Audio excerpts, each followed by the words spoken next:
I didn't keep my promise to my son, and because of that, I may never see him again. I gave away my old sports car to my stepson instead of my son, who had loved it since he was a child.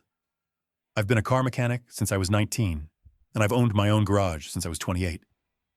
After my first marriage ended, I remarried. My new wife had a son from her first marriage, and I raised him as my own. My son from my first marriage mostly lived with his mom, but he used to stop by my shop after school to see me, hang around the cars, or just talk. When I was 17, my dad bought me a black Chevrolet Chevelle SS. That car was my pride and joy. I spent my life taking care of it. And my son loved it too. He knew everything about it. And I once promised him that if he worked hard in school, one day it would be his.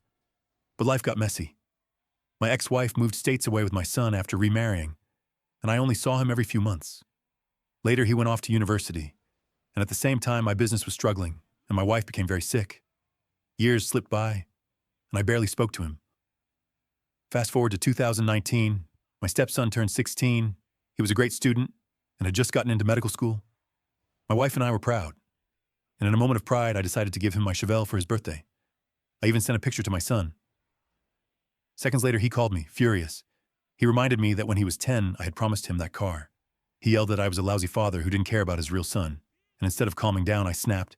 I told him he didn't deserve the car, and he could call me back if he changed his attitude. That was the last real conversation we had. 3 weeks later, my ex-wife called. She told me our son had graduated as one of the top automotive technicians in his class. He wanted to work with me, maybe even take over my shop one day, but he felt unwanted, unloved, like my stepson had taken his place. Hearing that broke me. I tried to reach out, but my ex-wife refused to give me his new number. Over a year passed.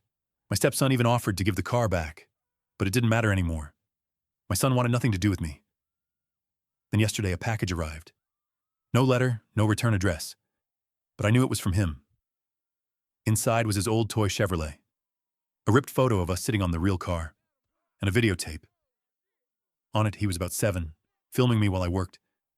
You could hear me say that if he kept up his grades, one day the shop and the Chevy would be his. That was my promise, and I broke it.